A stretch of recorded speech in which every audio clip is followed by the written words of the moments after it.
우리 사회는 개인의 권리와 나 개인의 자유가 굉장히 중요시하게 여기고 있는 사회에 살고 있습니다. 내 돈 내산 아시죠? 무슨 말인지? 내가 샀는데, 내 돈으로 내가 샀는데 네가 무슨 상관이냐? 또한 손해보면 바보라는 그런 말들이 이제는 이 세상의 진리처럼 퍼지고 있는 그런 사회에 우리는 살고 있습니다. 직장인들은 회사에서 조금도 손해보려고 하지 않는 경향이 강하고, 또 사람들과의 만남에서도 나에게 유익이 되지 않을 것 같은, 나에게 도움이 되지 않을 것 같은 그런 사람들과는 관계를 철저하게 끊고, 나한테 도움이 될 것 같은, 나에게 유익이 될 것 같은 사람들과만 만나는 그러한 사회 속에서 우리가 살아가고 있습니다. 그런데 문제는요, 이러한 자기 권리의 주장과 자기 중심적인 생각이 이 교회 안까지 침투해 와 있다라는 거예요. 이렇게 개인의 자유와 권리라는 이름으로 신앙 공동체에 균열이 생기게 되었다는 겁니다. 그러나 이것은 비단 오늘날만의 문제는 아니었던 거예요. 이미 2000년 전 고린도 교회 안에서도 개인의 자유와 개인의 권리를 주장하는 자들로 인해 믿음이 약한 자들이 시험에 빠지고 신앙 공동체의 균열이 가는 일들이 일어났었던 겁니다.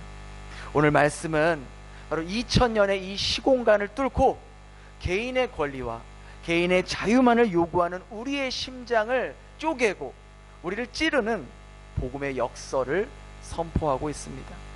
오늘 말씀을 통해서 오늘날 우리 사회에 팽배해져가는 이 자기 권리의 주장의 시대에 우리는 어떻게 살아가야 하고 어떻게 그 상황을 바라봐야 하는지 말씀을 통해 깊이 살펴보려고 합니다. 9장 1절에서 3절의 내용은 이런 내용입니다. 고린도 교회의 일부 교만한 성도들이 바울이 교회에서 사례를 받지 않고 직접 일하는 것을 두고 바울은 사도의 자격이 없거나 사도의 권위가 부족한 사람이라고 폄하했던 것입니다. 여러분 생각해 보세요. 오늘날만 같으면은 목사가 교회에서 사례비도 받지 않고 자기가 주중에 세상 일하면서 생활비를 감당하면서 사역을 하면 성도들이 얼마나 존경하고 훌륭하다고 그렇게 여길 거 아니겠습니까? 그런데 당시에는 그러지 않았다는 거예요. 왜 그러냐면 그 당시 그리스 문화에는 육체 노동은 노예나 종들이 하는 천한 일이라고 여겼기 때문이에요.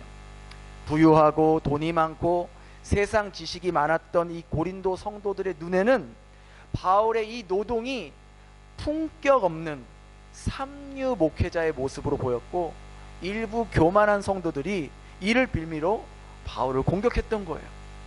바울이 진짜 사도면 왜 다른 사역자들처럼 당당하게 대가를 요구하지 못하고 있느냐?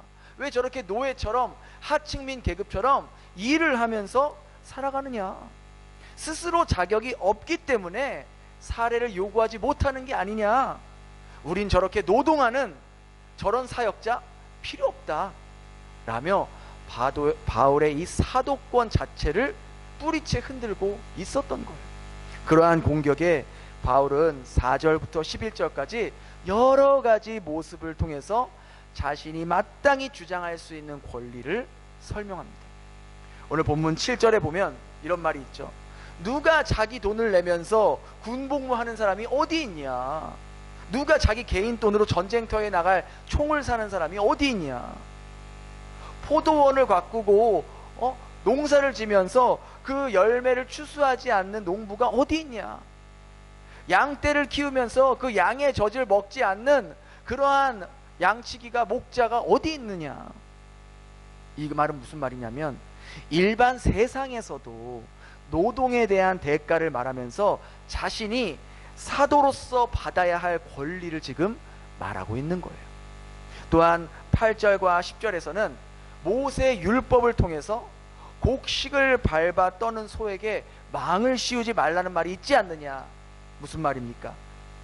농사 일을 하는 소에게도 농사 일을 하면서 먹을 수 있도록 그 입에 망을 씌우지 말라고 배려하시는 하나님께서 하물며 밤낮으로 복음을 위해 수고하는 사역자들의 생계를 책임지는 것이 율법의 정신이다라고 말하고 있는 겁니다. 또한 11절엔 또 뭐라고 말하는지 아십니까?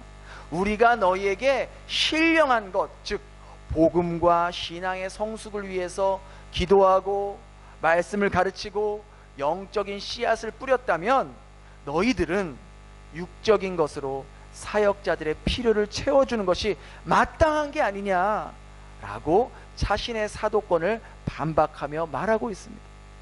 여러분, 우리가 기억해야 될 한 가지는 건강한 교회란 영적으로 성도들을 케어하고 하나님의 말씀을 준비하고 가르치며 교회가 온전한 방향으로 세워지기 위해 기도에 힘쓰고 있는 최선을 다하는 사역자와 또 사역자의 가정을 위해 성도들이 물질적으로 혹은 정서적으로 필요한 부분을 채울 수 있어야 한다는 거예요.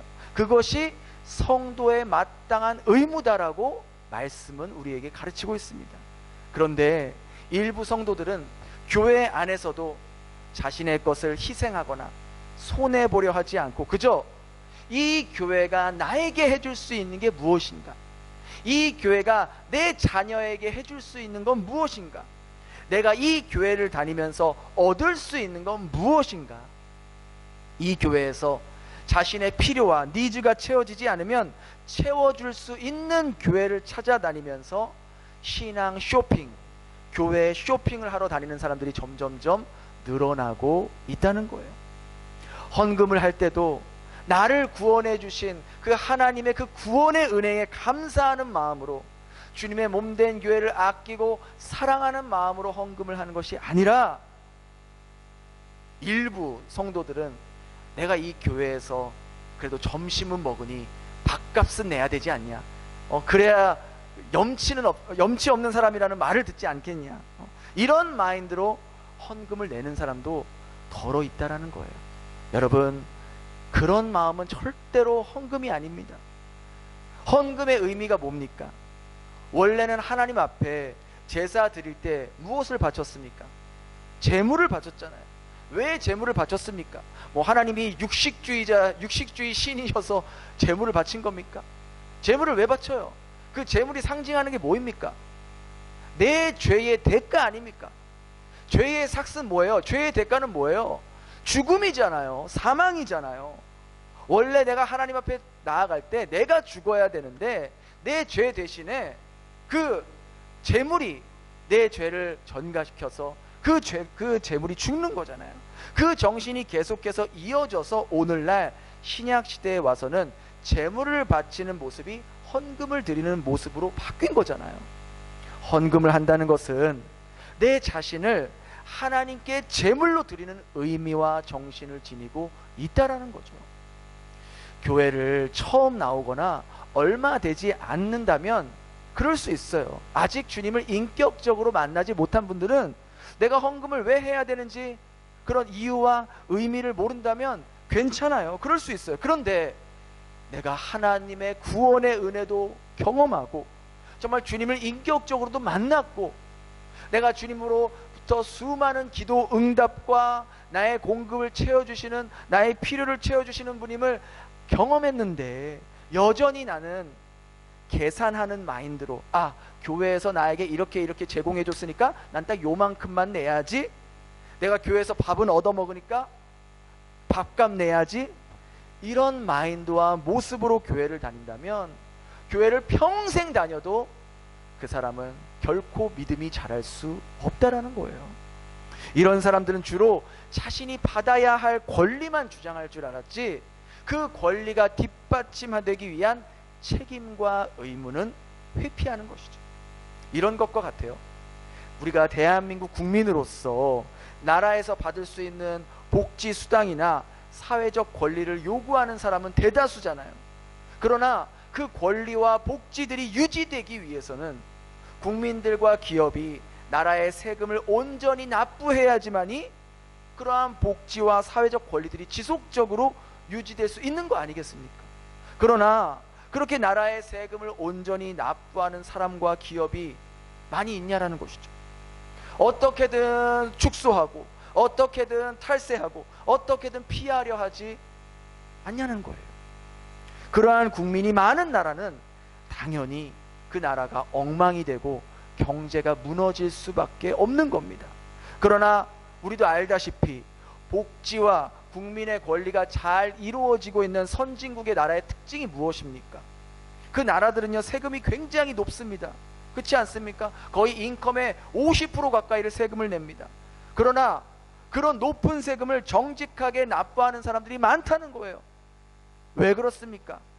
내가 이 나라에 내는 세금이 결국 나를 위한, 나의 복지를 위해 사용될 것을 알고 있기 때문에 높지만 내는 거예요. 그게 나한테 다시 돌아올 거를 믿고 있기 때문에. 내가 받아야 할 것만 요구하고 마땅히 행해야 할 의무는 하지 않는 그런 이기적인 사람이 많이 모인 사회, 나라, 기업, 교회는 머지않아 무너질 수밖에 없는 겁니다. 제가 매달 우리 교회의 수입과 지출을 일동 단위까지 투명하게 공개하는 이유는 하나님을 사랑하는 마음으로, 여러분이 주님의 몸된 교회를 정말 아끼는 마음으로, 헌신하는 마음으로 땀과 수고의 결정체인 그 물질을 드리는 성도들에 대한 교회가 마땅히 해야 하는 의무라고 여기기 때문에 제가 토시 하나 안 틀리고 매번 우리 재정 집사님하고 항상 크로스 체크하면서 혹시라도 잘못된 기재가 돼 있을까, 그런 것들을 면밀히 살핍니다. 그와 동시에 우리 성도된, 이 주님의 몸된 지체된 여러분들이 이 교회의 수입과 지출을 보시면서 우리 교회의 지출이 이렇게 나가고 있구나, 목사님의 사례비가 이렇게 측정돼서 나가고 있구나, 교회의 렌트비가 이 정도로 나가고 있구나, 우리 교회의 차량비가 이렇게 나가고 전기세가 이렇게 나가고 수도세가 이렇게 나가는구나, 내가 이러한 지출을 보면서 이 교회 운영을 위해 내가 마음 써야 하는 부분은 어떤 부분일까, 나도 조금 더 이 교회를 위해 물질적으로 헌신해야 될 부분은 어떤 부분일까. 우리가 진정 하나님을 사랑하고 주님의 몸된 교회를 아낀다면 이런 마음이 든다라는 것이죠. 교회는 일부 몇몇 성도의 헌신이나 또 희생으로 세워지는 곳이 아닙니다. 이 교회에서 내가 하나님의 은혜를 입고 예배와 말씀을 통해서 하나님에 대한 믿음이 깊어지고 성도 간의 교제를 통해서 예수님의 사랑을 깨닫고 나의 자녀들이 이 교회에서 하나님의 말씀을 배우고 신앙이 자라가고 있음을 느끼고 경험한다면 이 교회가 계속해서 건강하게 유지되고 또한 교회에 필요한 사역들이 끊이지 않도록 교회의 사역에 집중하고 이끌어가는 목회자의 가정에 필요한 것들이 채워질 수 있도록 우리 성도님들께서 자발적으로 함께 섬겨주고 헌신할 때 이 교회는 계속해서 교회의 본연의 임무인 복음 전파와 영혼 구원의 사역들이 끊이지 않고 이어질 수 있다라는 것이죠. 이번에도 우리 교육부 아이들을 위해서 간식 코너를 준비했잖아요. 준비하는 과정 가운데 우리 막내 사무엘이 저에게 이렇게 얘기하는 거예요. 아빠, 나 내 용돈으로 과자 사고 싶어. 그러는 거예요. 그래서 제가 그렇게 말했죠. 너희들은 여기 있는 과자는 돈으로 살 수 없어. 그 큐티하고 말씀 암송해야지 먹을 수 있어. 그렇게 말하니까, 아니, 내 돈으로 내가 이 과자를 사서 후원하고 싶다고. 그래? 얼마나? 그러니까 나 용돈 50만 동 있으니까 50만 동어치 다 살래. 그래서 제가 좀 불안했어요. 야, 너 용돈 다 쓰면 너 사고 싶은 거 못 사고 또 아빠한테 돈 달라고 할 거 아니냐. 그런 마음이 들어서 괜찮아, 나 여기 다 후원하고 싶어. 그래, 알겠어. 아빠가 너무 감동했어. 하나님도 우리 사무엘의 그런 마음을 보시고 정말 기뻐하실 거야. 그러면서 마트를 가서 진짜 자기 용돈 50만 동어치의 과자와 젤리들을 사는데 그렇게 기뻐하면서 고르는 거예요. 자기가 먹을 수도 있는 것도 아닌데. 근데 그 모습을 보곤 제 마음이 어떻겠습니까? 너무너무 기뻤죠. 사실 우리에게 50만 동 아무것도 아닌 돈일 수 있지만 이 아이에겐 자기 전 재산이란 말이에요. 마치 자기 전 재산인 두렙돈을 그렇게 하나님 앞에 드렸던 그 과부와 같이 자기 전 재산을 기쁘게 다른 친구들을 위해서 내어놓는 그 마음을 보고 저도 참 찡하고, 그런 마음을 주신 하나님께 감사했고, 또 그런 마음에 순종하는 이 사무엘에게 참 고맙더라고요. 그걸 보면서 제가 느꼈죠. 야, 이거 진짜 하나님이 기뻐하시는 일이 되겠다 느낀 거예요. 지금 우리 이 교육부 아이들이, 물론 이게 약간 당근 방법이긴 하지만, 아이들이 지금 예배의 태도와 이 큐티의 능률이 얼마나 높아졌는지 몰라요. 간식 먹겠다고. 물론 우리가 처음에 그런 계기도 필요하잖아요. 그러니까 지금 막 애들이 집에를 안 가요. 지금 2층에서도 막 컵라면 끓여 먹고 있거든요. 그러니까 얼마나 아이들이 열심히 하려고 하는지 몰라요. 여러분, 하나님이 주신 그 마음에 순종할 때 하나님은 이런 어린 아이들도 사용하십니다. 우리 교회 모든 성도님들이 이런 마음이었으면 좋겠어요. 하나님이 그런 마음을 우리에게 주실 때 우리가 또 기쁨으로 순종할 때 그 마음을 보시고 하나님이 얼마나 기뻐하시겠냐는 것이죠. 우리 계속해서 12절 함께 같이 읽도록 하겠습니다. 넘겨주시겠어요? 제가 포인트가 없어가지고 12절 시작. 다른 이들도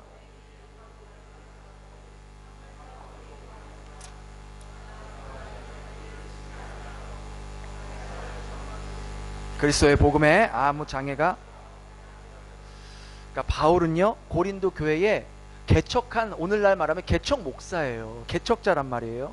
그러니까 얼마나 누구보다 더 많은 헌신과 희생을 했겠습니까? 그럼 그만큼 바울이 당당하게 정당하게 권리를 요구할 수 있잖아요. 근데 지금 바울이 뭐라고 말합니까? 나는 그 권리 쓰지 않겠다. 그 이유를 뭐라 그래요? 그리스도의 복음에 아무 장애가 없게 하려 하기 위하여 나는 그 권리를 쓰지 않겠다. 내가 이 권리를 쓰지 않는 이유, 내가 마땅히 받을 정당한 이 권리를 고집스럽게 요구하는 순간 불신자들과 영적으로 믿음이 약한 자들이 예수님께 나오는데 걸림돌이 될 수 있다. 바울은 그런 영혼들이 실족하는 것을 보느니 차라리 내가 밤새워 천막을 만들며 수고하고 희생하는 선택을 하겠다. 그 말을 하고 있는 거예요. 그가 이렇게 마땅히 받아야 할 권리를 포기하고 자비량으로 사역하는 것이 자격이 없어서가 아니라, 권리를 내세울 줄 몰라서가 아니라, 오직 복음과 성도들을 향한 그 뜨거운 사랑에서 비롯된 거룩한 포기를 하고 있는 겁니다. 바울이 외치는 진정한 그리스도의 자유란 내 권리를 내 마음대로 휘두는 방종이 아니라 오직 복음과 영혼을 위해서 내 정당한 권리를 기꺼이 쓰지 않는, 포기하는 자유를 말하고 있는 것이죠. 우리 하나님의 자녀들은요, 저와 여러분들은 이런 마인드로, 이런 마음으로 살아갈 수 있어야 한다는 거예요. 특별히 사역자, 저 같은 목회자는 더더욱 바울과 같은 마음으로 헌신하고 수고해야 한다는 겁니다. 아까 말씀드린 대로 성도는 주님의 몸된 교회를 위해, 그리고 그 교회를 지켜나가고 복음을 선포하는 목회자와 그 가정의 필요를 위해 물질로서 또는 여러 가지 모습으로서 헌신하고 섬겨야 한다고 말씀드렸습니다. 이와 동시에 목회자는 그렇게 성도들의 헌신과 섬김을 결코 당연시 여기면 안 되고, 그것을 내 권리라고 생각하고 그저 때 되면 월급 받고 지내는 직장인처럼 사역해서는 안 된다라는 거예요. 목회자는 돈을 위해, 사례를 위해 존재하는 자가 아닙니다. 목회자는 사명을 위해 존재하는 자입니다. 목회자가 돈을 위해 존재하기 시작할 그때부터 그 교회는 생명력을 잃어버리게 된다라는 거예요. 목회자도 사람이기에 물질이 필요합니다. 하지만 그 전에 목회자는 하나님께서 구별하여 사용하기 위해 부름받은 자예요. 하나님이 구별하여 사용하신다면 그 목회자의 모든 필요 역시 자신을 부르신 하나님께서 채워주신다는 것을 믿고 사역할 수 있어야 한다는 거예요. 때로는 교회 형편이 어려워 사례를 줄 수 없을 때에도 목회자는 그 교회를 지키고 남겨진 성도를 위해서 최선을 다해야 하는 것이 목회자의 바른 모습이라는 것이죠. 그러한 모습을 보시고 하나님은요, 반드시 그 필요들을 채워주십니다. 설령 필요한 것들을 채워주지 않는다 할지라도 오늘 바울의 고백처럼 내가 이렇게 주의 사역을 할 수 있는 것이, 복음을 전할 수 있는 것이, 교회를 세워갈 수 있는 것 그 자체가 특권을 받았고 그 자체가 하나님께 이미 받은 상급이라고 여기며 사역을 할 수 있어야 한다라고 바울은 말하고 있는 거예요. 이런 것과 비슷하죠. 만일 한 나라의 대통령이 오늘 저녁에 우리 이미지 집사님께 연락이 왔어요. 이미지 씨, 우리 대한민국의 음악 발전을 위해 문화부 장관 자리를 맡아주실 수 있겠습니까? 아멘. 우리 김영웅 씨, 우리나라의 재정의 발전을 위해서 기재부 장관 자리를 맡아주시면 어떻겠습니까? 그때 여러분들이 월급은 얼마인가요? 퇴직금도 있나요? 어떤 특혜가 있죠? 이렇게 말하겠습니까? 아니죠. 어떻게 대답하겠습니까? 월급이 없어도 얼마나 큰 영광입니까?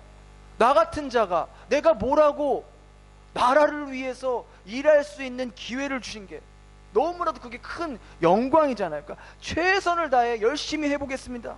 가문의 영광으로 헌신하며 다하겠습니다. 그런 마음을 가질 수 있는 이유는 나라의 최고 권위자가 나의 가치를 인정해주고 나라와 국민을 위해, 미래를 위해 일할 수 있는 귀한 기회를 받았기 때문이잖아요. 그렇잖아요. 그런데 하물며 세상 나라의 권위자에게도 이런 요청을 받을 때 영광스럽게 생각하는데, 하나님은 세상 나라와는 비교할 수 없는 거룩한 하나님 나라를 위해서 저와 여러분을 부르셨다는 거예요. 이 나라를 위해 함께 일해달라고, 잃어버린 영혼을 위해서 나와 함께 동역하자고, 주님의 몸된 교회를 나와 함께 세워가자고 저와 여러분을 부르셨다는 거예요. 이러한 마음으로 목회자는 성도와 교회를 위해 자신의 정당한 권리를 자발적으로 포기할 수 있어야 한다는 거예요. 목회자가 자신의 권리와 자신의 몫을 주장하기 시작할 때 사역은 더 이상 사명이 아니라 세상 일에 대한 보수로 여겨지게 된다는 것이죠. 그런 사역에는 복음의 역사도 생명의 역사도 일어날 리 만무하다는 것이죠. 목회자는 보수를 받는 것보다 하나님 나라를 위해 일할 수 있다는 것을, 주님의 몸된 교회를 세워갈 수 있다는 그 자체가 하나님의 상급으로 여길 수 있어야 한다는 것이죠. 제가 사역을 직업적인 일로만 생각하면 그냥 제가 할 일만 하면 돼요. 굳이 뭐 새로운 일 더 만들어서 저 자신을 피곤하게 만들 필요가 없어요. 왜 계속해서 일을 만들어 저 자신을 괴롭게 만듭니까? 그렇잖아요. 그럴 이유가 없죠. 받는 만큼만 내가 하면 돼요. 그러나 사역을 사명으로 생각하면 절대로 그런 자세로 임할 수가 없게 된다는 거예요. 어떻게 하면 이 주님의 몸된 교회가 더욱 건강하게 세워져 갈 수 있을까? 어떻게 하면 우리 어린 자녀들이 기쁜 마음으로 교회를 나오게 할 수 있을까? 어떻게 하면 이 다음 세대 기둥인 우리 자녀들에게 복음과 믿음을 심겨줄 수 있을까? 어떻게 하면 다음 세대에, 또 어떻게 하면 우리 어른 성도들이 예배를 드릴 때 정말 살아계신 하나님의 임재를 경험하게 할 수 있을까? 어떻게 하면 우리 성도들 삶 가운데, 가정에서, 직장에서 정말 살아계신 하나님을 경험하면서 일하고 가정을 꾸려가게 할 수 있을까?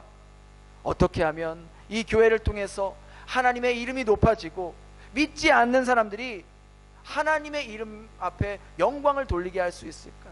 끊임없이 고민하고 기도하고 실천하고 행동으로 옮겨지게 된다는 거예요. 목회자가 이런 모습을 보일 때 함께하는 성도들도 그래, 목사님이 저렇게 열심히 하시는데 나도 뭐라고 도울 수 없을까? 나도 뭐 작은 힘이라도 보탤 수 있는 게 없을까? 그런 마음을 가지게 되는 겁니다. 이처럼 성도는 목회자를 하나님께서 부르신 사역자로 인정하고, 또 목회자가 말씀을 준비하고 선포하고 이 교회를 건강한 방향으로 이끌어 나아갈 수 있도록, 그 일에 집중할 수 있도록 다른 필요한 것들, 물질적인 것들을 자발적으로 채워주고, 동시에 목회자는 그러한 성도들의 섬김과 헌신을 권리라는 이름으로 당연히 여기는 것이 아니라 진심으로 감사히 여기고, 오히려 나 같은 부족한 자를 이 교회의 목회자로 인정해주고 따라주고 순종해주고 함께 해주는 그러한 성도들에게 자신의 최선을 다해서, 자신의 모든 역량을 다해서 하나님 말씀을 가르치고, 누가 시키지 않아도 이 주님의 몸된 교회와 그 지체인 성도들이 더욱 하나님을 닮아갈 수 있도록, 거룩하게 세워질 수 있도록 끊임없이 노력할 때, 이 두 가지 톱니바퀴, 이 바퀴가 정확하게 맞물리며 돌아갈 때 그 교회는 비로소 하나님께서 기뻐하시는 모습으로 세워져 가게 된다는 것이죠. 저는 우리 베델교회가 21년 동안 그러한 모습으로 계속 세워져 갔고, 앞으로도 또 계속 그런 모습이 세워지기를 소망하고 있습니다. 우리 마지막 22절과 23절 같이 읽겠습니다. 시작. 약한 자들에게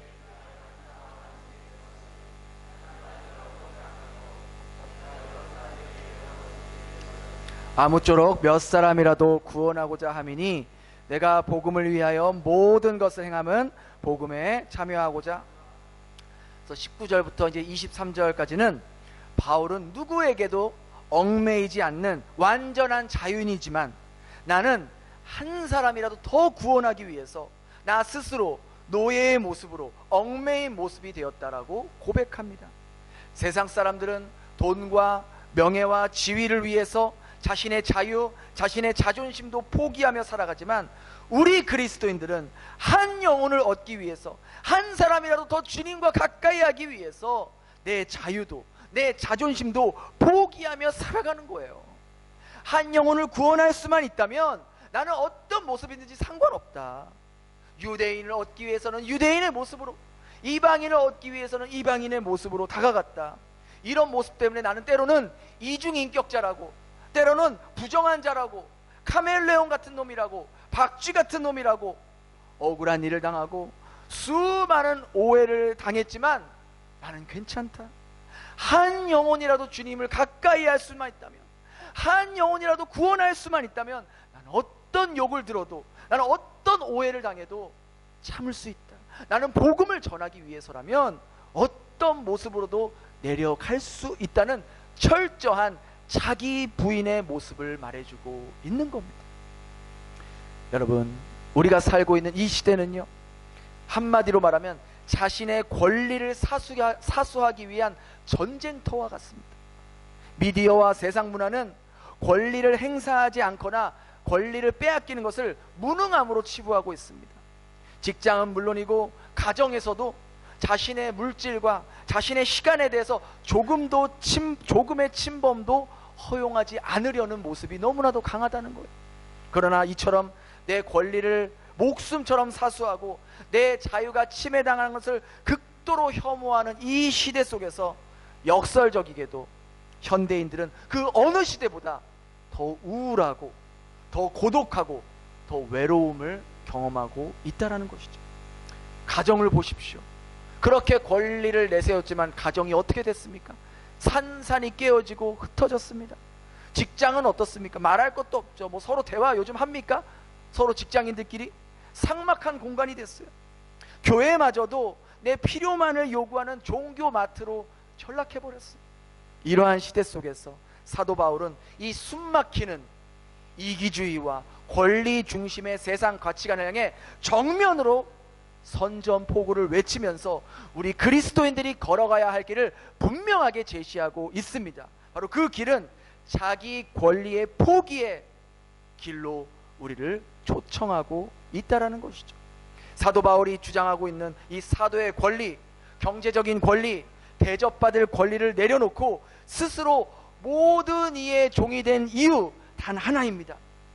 죽어가는 영혼을 살려내는 이 복음의 가치가 이 땅에서 내가 누리며 내가 요구할 수 있는 그 권리의 안락함보다 비교할 수 없이 크고 존귀하기 때문입니다. 오늘 이 시간 주님은요, 보좌 위에서 우리의 마음을 살피고 계십니다. 피 묻은 손으로 우리의 심장을 향해 엄중히 질문하고 있습니다. 나는 너를 구원하기 위해서 하늘 영광의 모든 권리를 포기하고 십자가에 살을 찢어 놓는 그런 모든 피를 쏟았는데, 너는 나를 믿는다고 하면서 너의 가정에서, 너의 직장에서, 너의 교회에서 무슨 권리를 내려놓고 있니? 어떠한 섬김과 희생을 감수하고 있니? 가정에서 대접받고 싶고 권위를 앞세우고 싶은 가장의 기득권과 자존심을 내려놓으십시오. 직장에서 부하 직원들, 동료들을 무시하고 억압하고 있는 그 권리를 내려놓으십시오. 오히려 마땅히 내가 누리고 요구할 수 있는 그 권리를 다른 부하 직원을 위해 사용해 볼 수 있길 바랍니다. 교회에서도 내가 받을 권리만, 내 필요만 요구했던 나 중심적인 마음을 던져버리시고, 나의 직분과 그동안 내가 섬겨왔던 것을 가지고 내 주장을 관철하려는 그러한 자만심의 모든 권리를 이 시간 십자가 앞에 모두 다 못 박으실 수 있길 바랍니다. 우리가 내 권리를 포기하고 내 자유를 다른 사람의 덕을 위해 사용할 때, 세상이 이해할 수 없는 거룩한 바보가 될 때, 비로소 세상 사람들은 우리들을 통해 예수 그리스도의 살아계심을 보게 될 것입니다. 그때 복음의 문이 열리고 죽어왔던 가정이 살아나고 메말랐던 직장 공동체에 그리스도의 계절이 임하게 될 것입니다. 예수님 어떠셨습니까?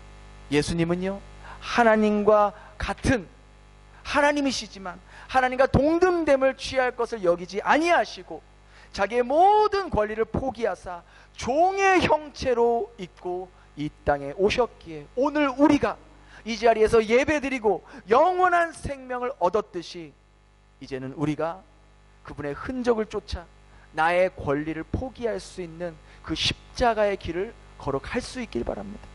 내 권리를 포기함으로 영혼을 얻고 장차 주님 앞에 서는 그날, 하나님 나라에 썩지 않을 영원한 면류관을 차지할 수 있는 위대한 복음의 승리자들이 될 수 있기를 예수님 이름으로 축원합니다. 우리 이 시간 그렇게 찬양하면서